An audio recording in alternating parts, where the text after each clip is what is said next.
recently saw Arnold jump ship. He's no longer a meat eater because it will kill you instantly. Just kidding. When you guys decide, and I could care less what you decide on because you'll live just fine on either one, whether you're a vegan or a meat eater or not, go either way. Consider a couple things when it comes to evidence, because both sides will claim they have all the evidence in their favor, and neither side does. And the biggest reason is nearly like 99.99% of nutritional studies are lousy observational studies. And that means you're just observing people in their day-to-day lives, natural habitat, doing as they please, and they also report as they please. Okay? These observational studies cannot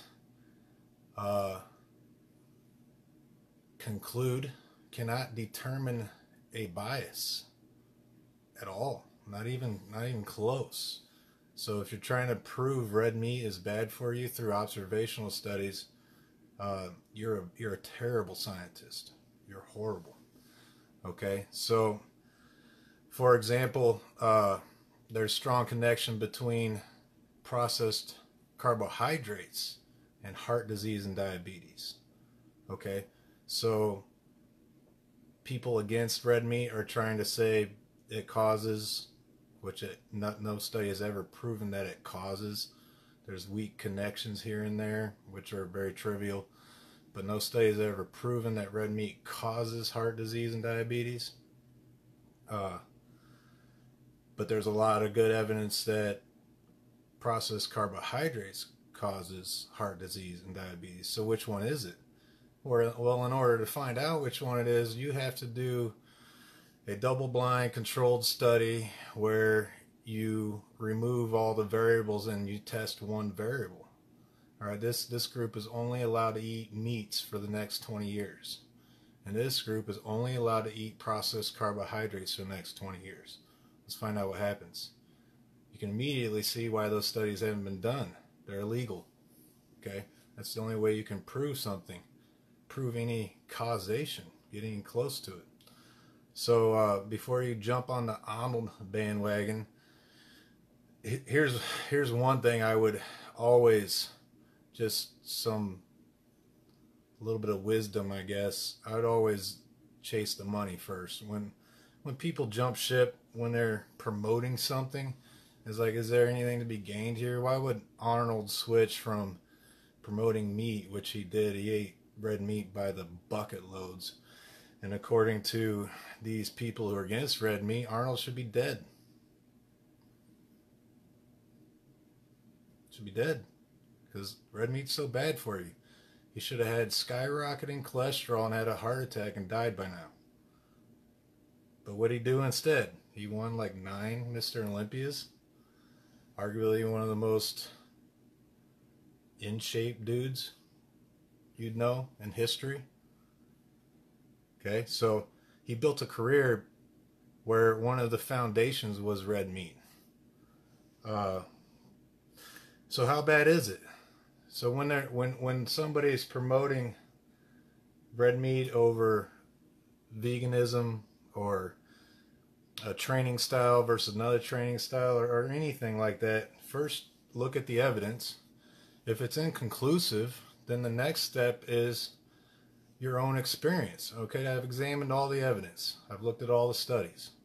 There's lots of reviews out there, and some say yay and some say nay. So, all right, to reach my final conclusion, what I'm going to do is I'm going to look back on my life and people that I know and their life.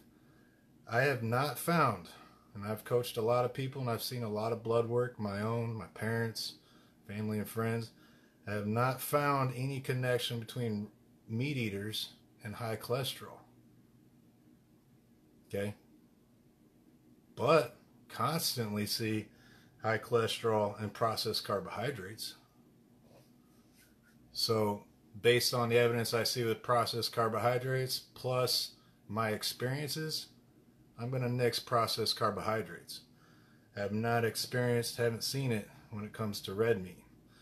And one thing these observational studies do too, that's a huge error, and also these proponents of veganism or anti-red meat people, is they think red meat and processed meats are the same thing.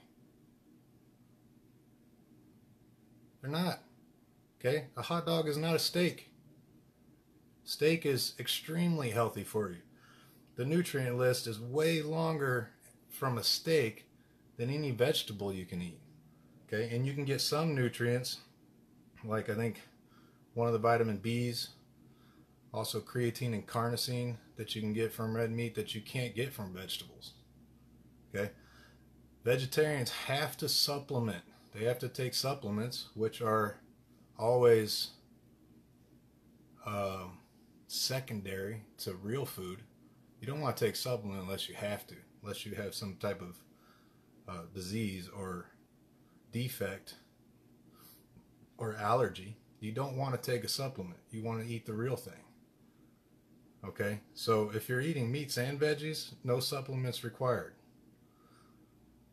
That's another check on the box why I wouldn't throw meat out or red meat out. And always when they're going on their soapbox against meat, see if they're talking about processed meats and meats together. If they're doing that, then just exit the argument, because that's what do they call that? A straw man? Some type of philosophical error they're trying to trap you in. It's like, I'm not defending processed meats. I'm not defending processed anything. Most of it's pure garbage. So I would not jump on a bandwagon when a celebrity promotes anything that's almost, especially when it's almost outside of their lane. Arnold is not a nutritionist. He's barely a strength and conditioning enthusiast. I don't even think his encyclopedia is a book that is required reading by a strength coach. So, because it's just limited, it's based on pure bodybuilding experience, which is a very narrow lane. Anyways, end of that rant. Hope you got something out of that. If you need training or any more guidance, you can find me on trainbydane.com. I'll talk to you guys later.